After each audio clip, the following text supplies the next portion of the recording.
Welcome to the cross in the desert, speaking hope and freedom to Iran. I'm your host, Randy L. Noble, and I'm so very glad that you've taken out a few minutes of your busy time to spend it with me. I want to show you the picture of a story that is circulating around the internet. It's a picture of a professor in Saudi Arabia, and I want to read to you the outlandish statement that he made. Quote, "If a woman gets raped walking in public alone, then she, herself, is at fault. She is only seducing men by her presence. She should have stayed home like a Muslim woman." Dare I have to repeat that? But according to this professor in Saudi Arabia, a woman needs to stay at home. And if she does go out, she shouldn't be alone. She should be with her husband. And if she gets raped, it's her own fault. She shouldn't have been alone, and she should have been staying home like a good Muslim woman. This is the kind of archaic, medieval mentality that you hear in the Muslim world. Women can't travel alone. Women can't go outside their house alone. A woman literally is the prisoner of her husband at home. And this is the mentality that you have in the Muslim world. It's so sad. Now, I could go into so much detail about the view of women in Islam, but I read this to you on purpose to talk to you about this next story. I want you to see a picture here. This is a picture of Rayhaneh Jabari. Rayhaneh Jabari is Iranian. She is on trial for her life. She is scheduled to be executed. The execution order, the papers signed, have been implemented for Rayhaneh's case. This is a tragic story which actually falls into the same category of what I just read to you. Here is a Muslim woman out alone. She shouldn't have been, according to the Saudi professor. This lady, Rayhaneh, was actually met by another man who asked her to do some interior designing in her office, or in his office, excuse me. So she agreed to do the work, to go to see his office and make suggestions for the kind of design that he would like to have. What happened was that he actually took her to a deplorable building, a rundown building. When he got her inside, he locked the door from the inside. He had some drinks on the table, which later it was discovered there were sedatives in those drinks. He then presented himself to her and physically tried to rape her there in the home. And this young lady, Rayhaneh, did the best she could to defend herself. And she ended up picking up a knife and stabbing this man in the shoulder. And apparently he died from bleeding.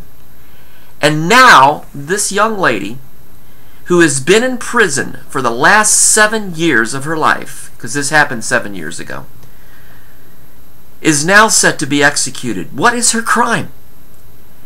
Defending herself against a rapist. Notice the similarities here. This Muslim man said if a woman goes out alone, it's her own fault if she gets raped. And the mentality is that the raped woman has no rights, that she has brought shame and dishonor on the Muslim community. And oftentimes, the rapist victim is honor killed because of her shame that she has brought into the community. Because in the Islamic community, the two biggest words are shame and honor. Now, this young lady, I want to ask you to do something to be a voice for her, because I believe in the power of speaking out and the power of petitions. And what I'm asking you to do is to go to my Facebook page, Randy L. Noble.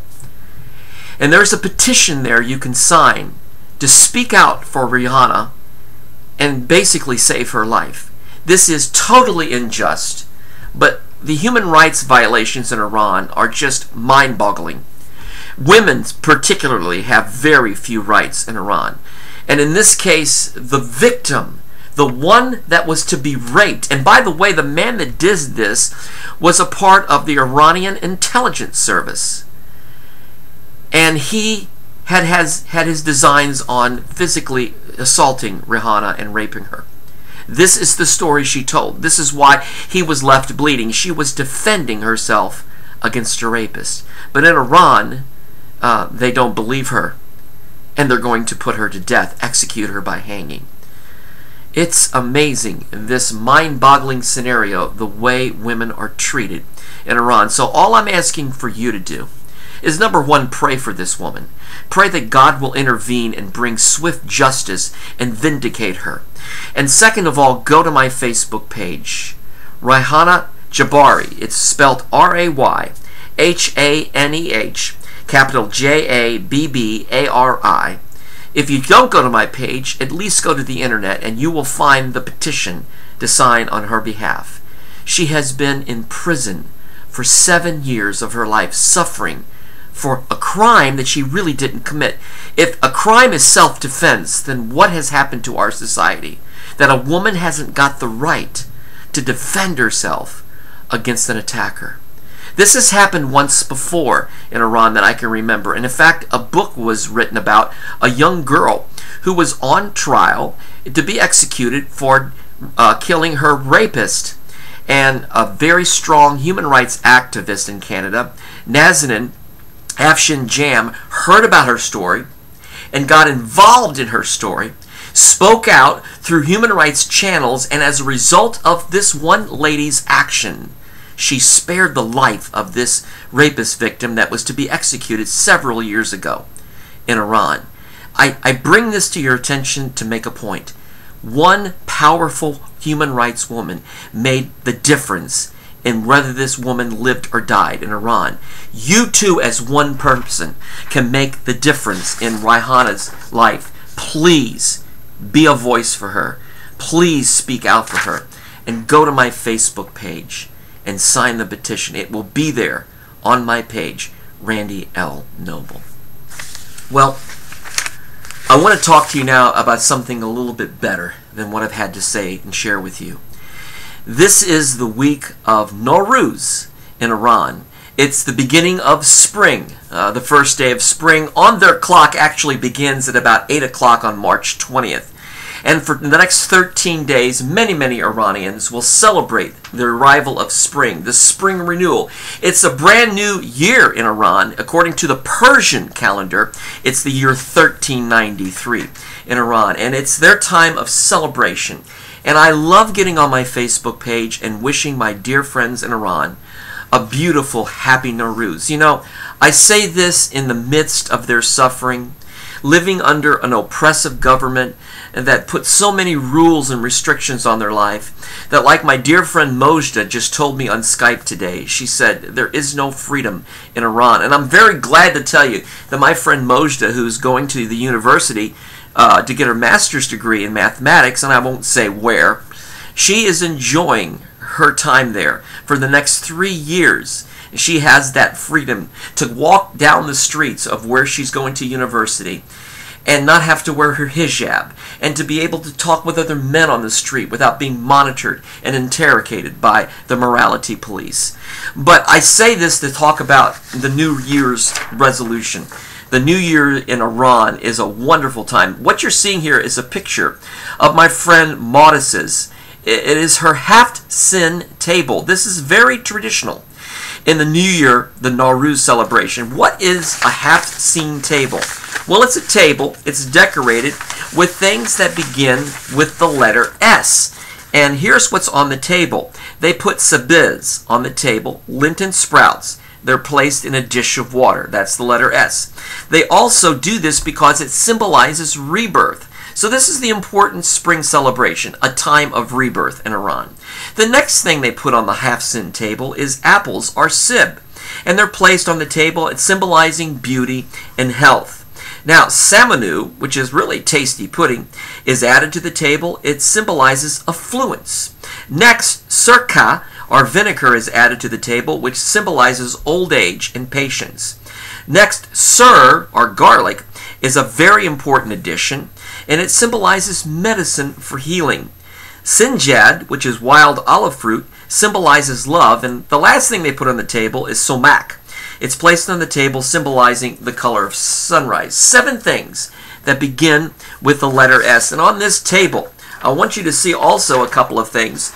Goldfish in a bowl, some Easter-type eggs, hard-boiled eggs, a copy of the Quran, or poems by Hafez. And you can see this is a really beautiful half-sin table, courtesy of my dear friend Modest. Well, it really is a happy time in Iran for most Iranians.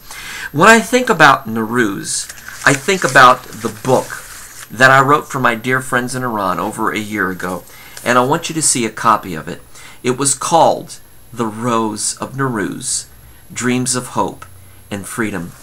It's the story of a young girl named Behera, who's a concert violinist. Her favorite flower is the rose, and when she thinks of the rose, she thinks of freedom, the day when there will be a free Iran. Now, in this story, Behera is a violinist for a reason. She plays the violin, which in Islam music is haram, and this is really against her father's wishes, but she does so anyway.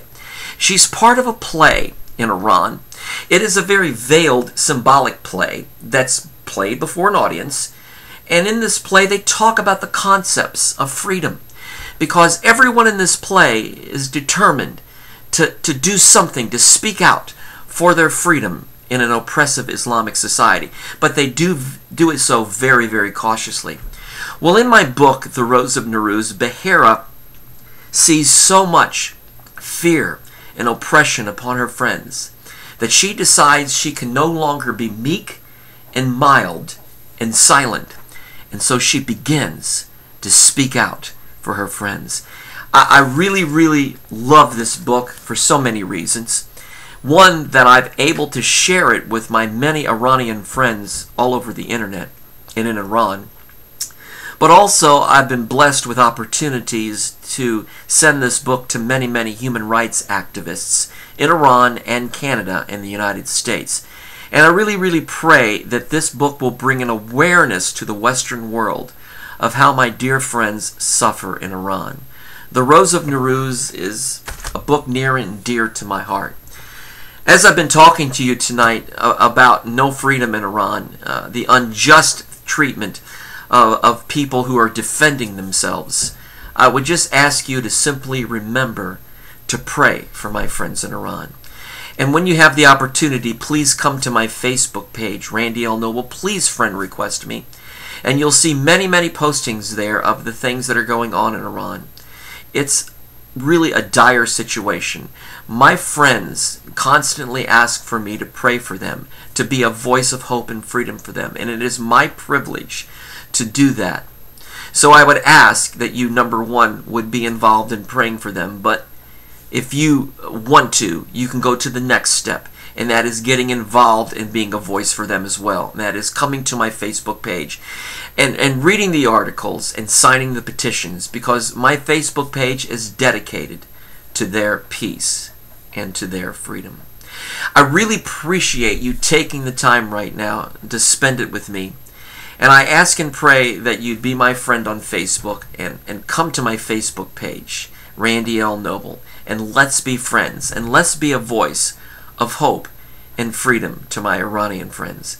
God bless you. I will see you soon on the next Cross in the Desert. Have a great week.